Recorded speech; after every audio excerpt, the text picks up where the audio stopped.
Welcome all of you fellow arcanists out there to the Frith Guild podcast, where we explore an amazing world full of mystical creatures and their partners.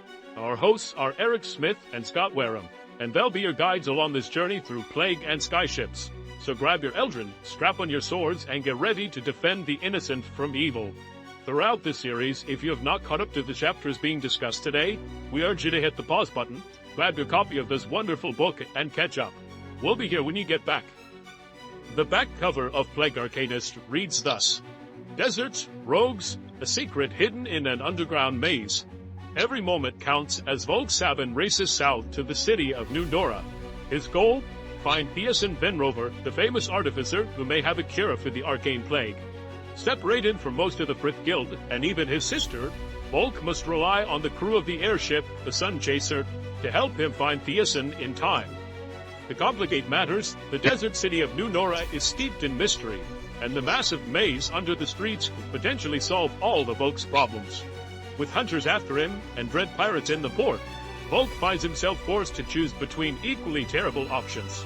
So, without further ado, let's get into chapters 1 through 5 of Plague Arcanist. Welcome back to the Frith Guild podcast. I'm your host, Eric. I'm co-host Scott. And today we are getting into chapters 1 through 5 of Plague Arcanist, book number 4 in Shammy's Frith Chronicles series. Before we get started today, we also do want to thank everybody for listening, and we would like everyone to show us some love by liking, commenting, sharing, rating, and on whatever platform you're listening to or watching on. And we would also like to want to make mention that the Frith Chronicles Wiki link is in the description, along with the link for the Capital Station Discord server to go over and join on there.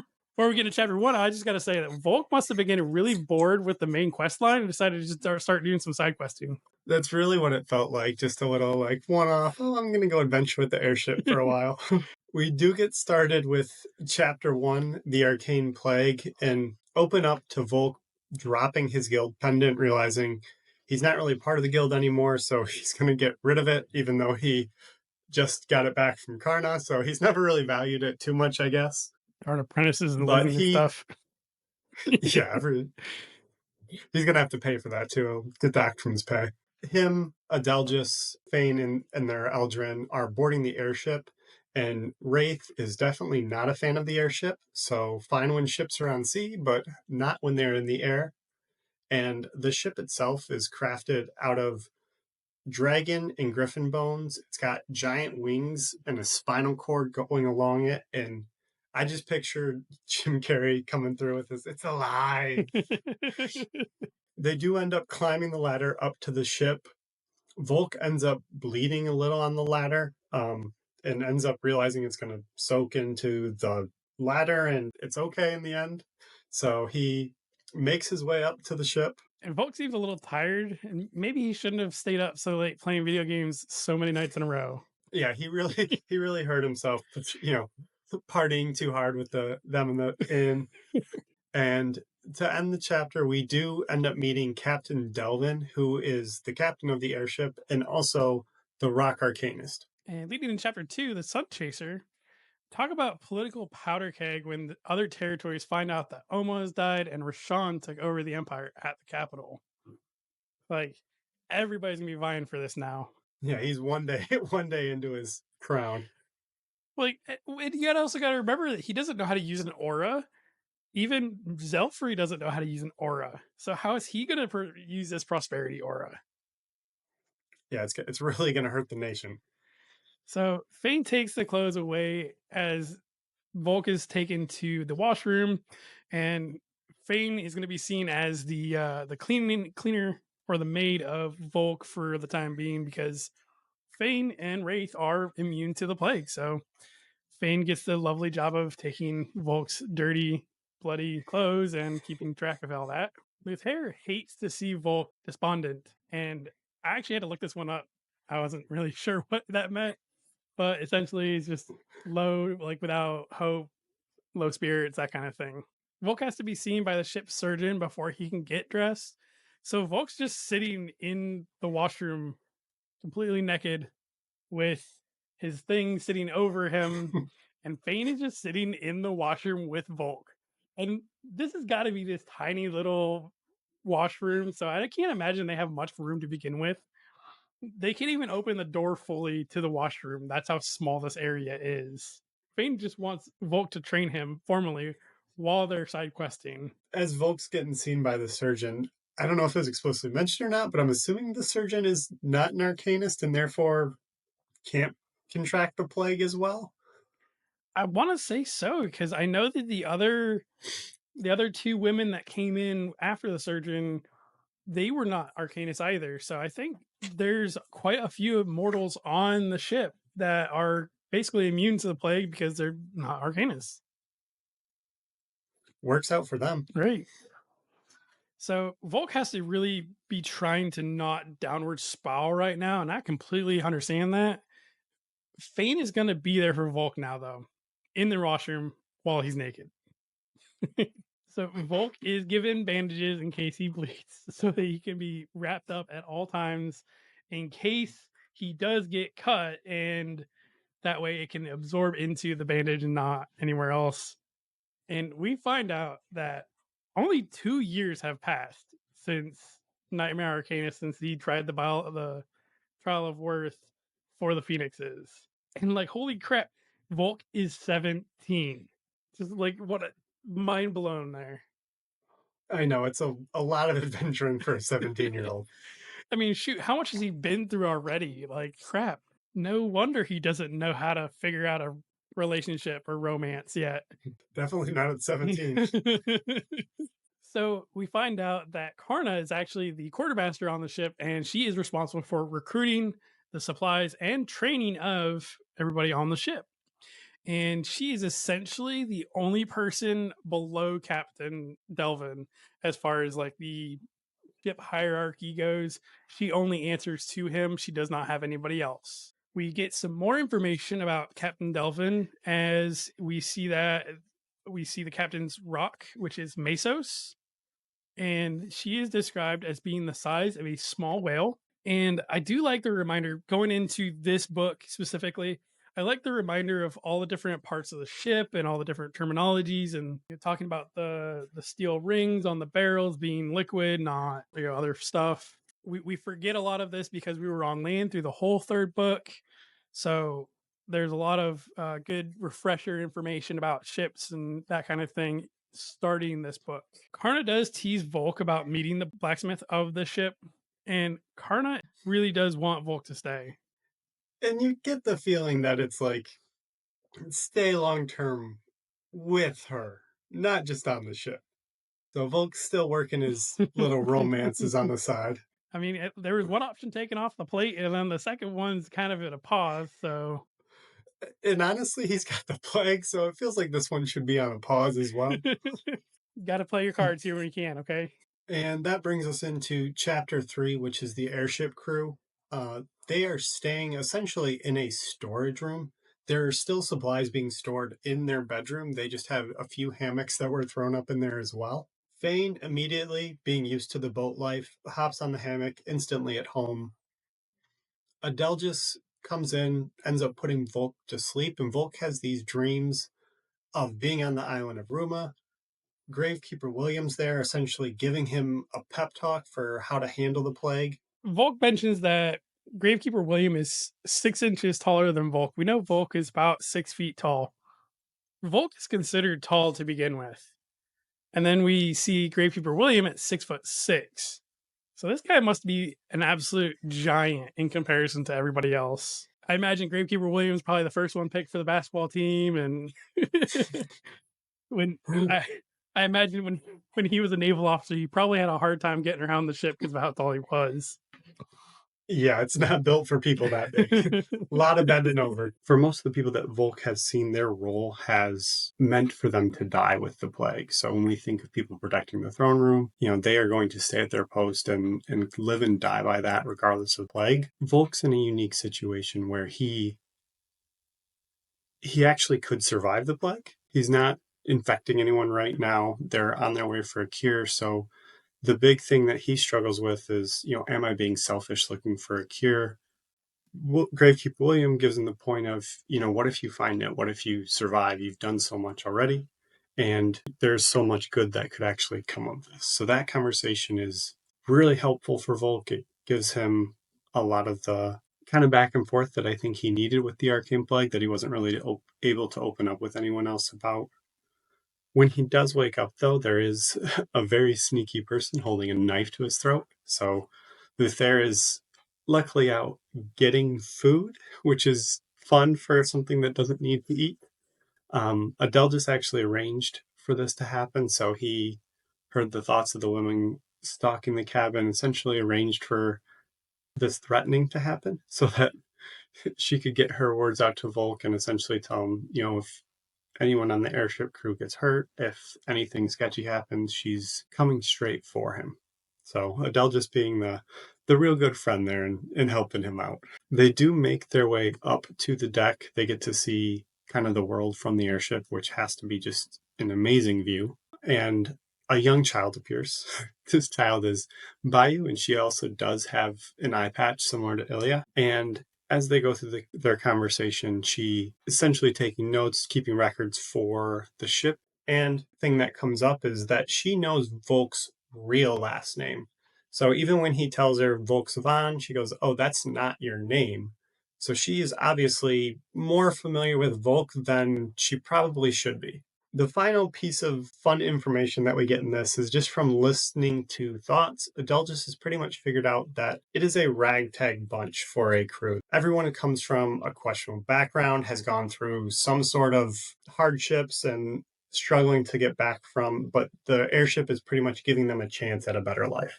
And coming into chapter 4, Plan of Action, Volke requests something new and not from his memories for sleep. I imagine he's probably like, we're not going to gamble anymore and just give me something different, okay? I don't want to be familiar with it. Just give me something different. Volke does try to have some of the bread and the jerky that he got from Bayou that Bayou refused to let anybody else hand to Volke. And he says that it tastes of sawdust. And I know Fain kind of like noms on it pretty quickly, and so does Wraith, but I imagine it's just their use of the ship life and the ship food. So not living the best life. It's not first class flying, that's for sure. No Michelin stars on this galley. No. So Adelgis does mention that most of the crew is made up of women, and Fain does kind of infer that that's why they're set next to the captain, because they are men and they want to be kept as far away from the women as possible. And then he's like, probably it's because we're a renegade pirate, a plague infected person, and then there's Adelgis. Who will automatically read your thoughts and probably say something very awkward in every conversation he's in. So, right. Not to mention talking about wonder what happens if the whole crew of the airship dies of asphyxiation. Yeah, will we get a new mythical creature? But he doesn't elaborate on that part of it. So he just sounds like he just wants to kill everybody by stealing all the air out of their lungs. Adelgis does start to pull out a map and takes a look at essentially Varden, and Adelgis suspects that Thiessen is traveling to New Nora in the far south. And he does mention that there is a time crunch because Thiessen generally doesn't stay there long. So even if they do want to catch up to him, they really got to go quick or they're going to lose the trail fairly quick. Yeah, I imagine it's probably their only chance of finding him. If there's no clues there, then they probably have no idea where to go after. Adelgis gets a nickname, and I honestly love this nickname. He is now called Moonbeam, and this comes from the reflection coming off of his glasses. At least this is what I'm inferring from everything else. And he gets a really cool nickname. So Fain calls himself Fain when he was a pirate on the Third Abyss. So that's his nickname. But what would Volke's nickname be? I just feel like it's got to be something like shadow related. So my first thought is he like going to be like the Eclipse or something cool like that. The Eclipse aura. It felt like it'd be a threatening name to be known by. Sadly, my mind went to Shadow Daddy. Probably what he'd be more likely to end up with. I mean, I imagine Karna wouldn't mind calling him that. No. Eclipse is pretty BA though, so we'll call him Eclipse on the DL. Put a little poll out there. Let's see what the preferred name is. Yes. Volke should keep his plague on the down low. at least for the time being, since he could be hunted by the Huntsman Guild, which we know aren't necessarily fans of him. And Adelgis explains that Ninora is essentially like Port Crown, but with less pirates. It is a free place, I guess, free city. So it doesn't matter who you are, what you are, everybody's welcome, that kind of thing. You can buy whatever and trade whatever, sell whatever. So any kind of mystical creatures or mystical creature parts that would be considered illegal or something like that. Like, I don't know, Sovereign Dragonheart. Decent probably wants it. I imagine somebody would. I wouldn't see why they wouldn't. So they've got enough star shards and it's enough money. Shoot, why not? So Adelgis also kind of drops another bombshell on Volke about who the blacksmith really is. And at the very butt end of this chapter, we find out that the blacksmith is none other than Volke's biological father. The big reveal. And that takes us into chapter 5, where Volke is going to go talk to his father. And just as kind of a reminder, Volke's father was a convicted murderer, exiled from the island, and has never really been in contact with Volke prior to this. So Volke is extremely nervous about how to approach this. On one hand, you have your actual father in Gravekeeper William, who's, taking care of you throughout your life, but then this is your biological father. This would probably be an extremely difficult challenge to process because, like you said, on one hand, you have your bio dad that you haven't seen in 12 years, holy crap, math. And I mean, Volke's pretty neutral about the situation in general. He's nervous, but he's not sure, doesn't hate the guy, doesn't like the guy, doesn't really have any opinion. So Volke is on his way to his father's cabin, but before he can actually knock and have a conversation, the ship shudders. Volke ends up reaching for his sword. He can tell there's a battle approaching. Realizes that his sword was broken, so he doesn't really have a weapon at this point. He had given the shield to the Frith Guild so that they could use the compass for it, so no sword, no shield. When he gets up to the deck, he realizes that they're being attacked by grifter crows who have been deformed with the plague. I thought this was strange just because crows are carrion birds to some extent. They pretty much eat whatever, but apparently they don't eat men. So they are able to be infected by the plague. And they seem to be able to tell who already has the plague. They're almost specifically targeting Luther. And they can tell he's not infected, and so are trying to spread the love a little bit. It's an interesting love there they want. Volke and Luther, they can merge, but the issue is, if they are merged and their Volke were to bleed at all, he would pretty much instantly infect Luther. So Volke does not want to merge with Luther, but they can still protect the crew. Fain and Wraith also come up to help. Again, they're immune to the plague, so Fain is able to freeze the deck, essentially prevent any blood that had spilled from the birds from seeping into the deck, from dripping below deck. And in addition to that, there's a few others that come up to help. So Devlin, Karna, and then there's another lady and a man that come up as well. And they do get the big backup of Misos. So the rock coming in and blasting away at the crows with gusts of wind, blowing them back and really providing some much needed support. The final boss to this level is a wyvern who ends up falling on the deck. Again, very infected by the plague. So a lot of crazy laughing, the usual side effects. And this is a side note of something from realizing Devlin is very nervous in this, but rocks are immune to the plague. So Devlin should be immune to the plague. But in this book specifically, he's very nervous about catching it, which I thought was really strange because in later ones, he almost seems to know that he's immune. So just something I found, I was as I was reading back, I was I'm pretty sure they were immune in the later books. Yeah, they're considered man-eaters. I mean, maybe he doesn't know that he's immune. He's immune because he's a man-eater. That's possible as well. He just doesn't realize it, but something I found interesting in the second time through. So both the women and Devlin go to the situation to try and help. And then the one woman pulls out this zigzag dagger happens to look awfully familiar. But for realsies though, I want a zigzag dagger that can shoot lightning because that would be cool AF. Okay. It sounds straight out of like every Magic RPG game. Right? Like Zeus himself almost. Yes. And the other weapons that come out are pretty cool as well. So the man ends up throwing Volke a fire sword. Also, I'll take that one. Shoot. I forgot about that. But Volke is able to take it into the void, so that's pretty cool. Is it still on fire though when it's in the void? How does the void work? Does the void? He can't breathe in the void, so the void might not have oxygen, which could prevent the sword from being on fire in the void. But it's magic. It doesn't need oxygen. That's true as well. So, Shabby. These are the questions we want answered. Karna also comes sliding in, and she doesn't have a weapon, but she is able to touch the Arcanist and instantly take control of him, essentially sending him to his death over the edge of the ship. Don't make her mad again. Yeah, she just has to touch you, and you are in for it. I wonder who could act faster, Adelgis or Karna? Could he put her to sleep faster than she could take control? Another great question. Got to start making polls left and right here about things here.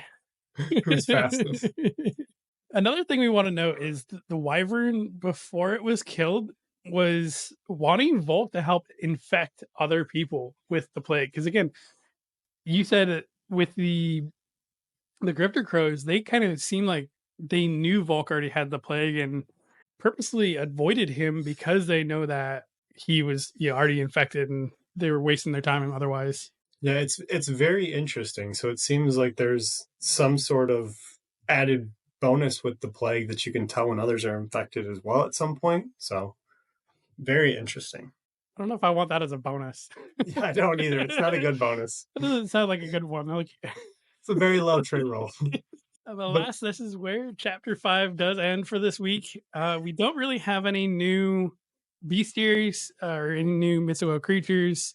At the time of the recording, we're in basically the last week of May, and talking with Shammy, her bestiary is in printing at the moment. So it will be coming out and is probably going to be out around the time this episode airs. However, she has asked that we refrain from adding any additional information that's in the bestiary until it is officially out into the hands of those that paid for with the Kickstarter. So, respecting her wishes, we will keep some information in our back pocket until it is available to everybody else. But I rest assured we will be getting that information out once we are available to. So we'll be going back through each section of chapters that doesn't have a new mystical creature. We will be updating some information along the way as or after the bestiary is released and everybody has it available to read. And yes, we do want to name drop that Shammy is a friend of the pod. So we do want to thank everybody for listening today. We do want to remind everybody that we have a new episode every Wednesday morning around 11 Eastern, 10 Central, 8 Pacific, and whatever Mountain Time does. We are on all podcasting platforms, and we are also on the YouTube as well for video. So if you would like to see Scott and I talking rather than just listening, if you want to reach out to us, you can get us at Gmail at frithguildpod@gmail.com or on Facebook or other social media platforms. Pretty much anything that any social media, type at Frith Guild Podcast and you will find us. We do want to thank the Frith Chronicles Wiki, as it is a great resource, and that there is a link to everything down in the description below for both podcast and YouTube. So we will be doing an interview in the middle of this book to break it up a little bit, so that way we also have a little bit of a break in it as well. So, Scott, do you have anything else you'd like to add today? No, excited for this newest adventure. So excited. Side questing. Side questing, yes. All right, thanks everybody.